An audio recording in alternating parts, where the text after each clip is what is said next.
Congress party join करने का जो निर्णय था वो 19 में रिजाइन किया। उस वक्त एक चीज क्लियर था कि देश में जो सरकार जिस दिशा में देश को लेके जाना चाहता है वो सही दिशा नहीं है, वो गलत है। वो गलत क्या है वो क्लियर था और गलत के खिलाफ लड़ना है ये भी क्लियर था, पर ऑल्टरनेटिव क्या है वो उस जर्नी तक पहुंचने में मुझे खुद भी क्लैरिटी की जरूरत थी। तो कई सारे 80-90 जिलों में घूमे, ट्रैवल किए, लोगों से बात किया, कई सारे लीडर्स से मिले, तब ये क्लियर हुआ कि जिस दिशा में देश को मैं चाहता हूं कि चले वो कांग्रेस पार्टी लेके जा सकती है और कांग्रेस की आइडियोलॉजी उसमें आगे लेके जा सकते हैं। सपना क्या है? जहां पे हर नागरिक अपना उनको अधिकार मिले, अपना सपना देख पाए, वो सपना पूरा करने का कोशिश कर पाए, उसमें सरकार उनका मदद करे और अगर नहीं करे तो उसी सरकार से सवाल पूछने का उनका हक हो।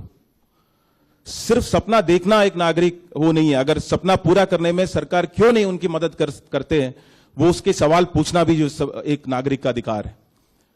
जो 2014 से मैंने जो नोटिस किया वो एक चीज थी कि हम बहुत मुश्किल से प्रजा से नागरिक बने थे।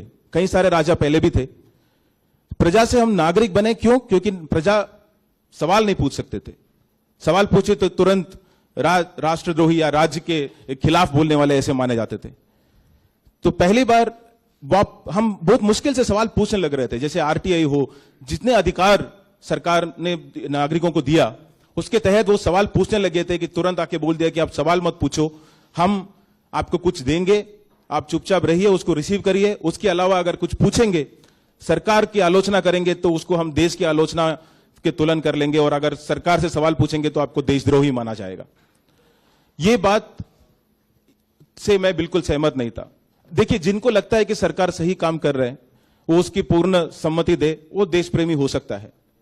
जिनको लगता है कि जो सरकार कर रहे हैं वो देश हित में नहीं है और गलत रास्ते पे लेके जा रहे, तो उसको सवाल पूछने वाले, क्योंकि वो बहुत सारे कॉस्ट पे, अपने पर्सनल कॉस्ट पे वो सवाल उठाते हैं, वो भी देश प्रेमी है। मैं एक ही तबके के लोगों को देशद्रोही मानता हूं, जिनको पता है ये बात कि देश सही दिशा में नहीं जा रहे, पर अपनी फायदा के लिए या लालच या ग्रीड या सर्वाइवल के लिए ये निर्णय ले चुका है कि हां हम चुप रहेंगे क्योंकि चुप रहना ही इस वक्त बेहतर है।